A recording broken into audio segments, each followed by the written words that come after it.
The P40. Basically, last I left off, I started last night, and a little bit this morning. I pretty much got most of the planes sub-assembled, and I'm just cleaning up the parts and finishing sub-assemblies. And when you buy the AMT kit here, this is the N version, or supposed to be. But if you build it out of the box and not modify it, it's basically an F model. And the instructions are.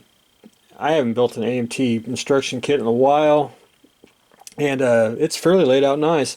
My only complaint with the instructions is to convert this into an N, you do have to cut out the back of the fuselage here up to a point, and then make the N. It really doesn't tell you to, it just tells you to be careful with the knife, but it don't tell you that doing that makes it an N. You know, a lot of modelers may not know that. I mean, experienced modelers that know the difference between a P40F and an N, but that's my only really complaint. But really the instructions are laid out just nice. I mean, you can slap this together in no time.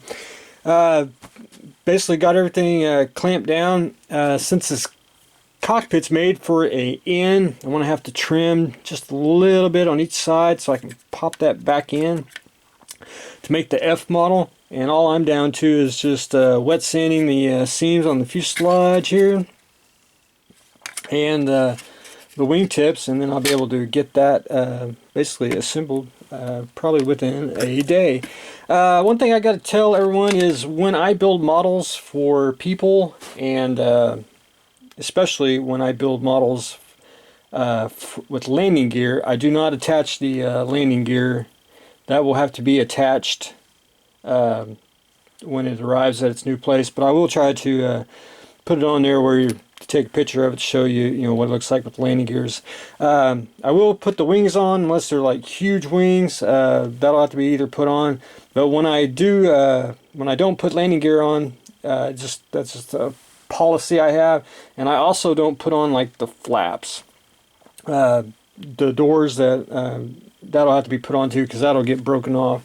I try to leave everything off that's can be broken in shipment, and I have to be put on. And it's a little time consuming, but it's just the way it is. That's why I do planes that way. But really, the P40 just come together. I'm gonna have to. I got to find out what colors they used in the North Africa, the RAF. They used a red spinner, so that's not a problem.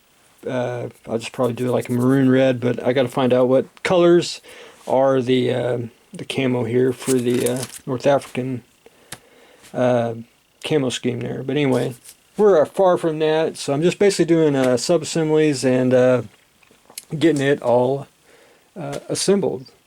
Also, I got that in. I talked about it in the last video. It's called Magic Scale Modeling. He's out of Belgium. He makes lights for models. He also makes spinning propellers. And it's really, and I'll do a little more in-depth video on this, but it runs off of a AAA 1.5 volt. It's you hook up it's already pre-wired. You hook up the red to the red, the black to the black, and basically, if I can hold my mouth right here, like that. And those are very quiet. I mean, you can't even hear it. Just very, very cool.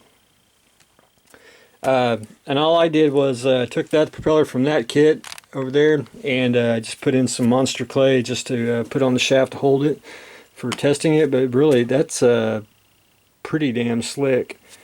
Hopefully I'll do a little more in-depth on the next video, and hopefully I'll be able to put that in a plane, not that plane, but in a plane in a future date. So that'll be pretty cool to do. So it'll just be a unique model with the spinning propeller, basically in flight. But anyway, this one's going to be landing gear, which is not a problem, but I'll show everyone as I go along. I also got a shed update, so stay tuned for that, and stay tuned for the next exciting episode.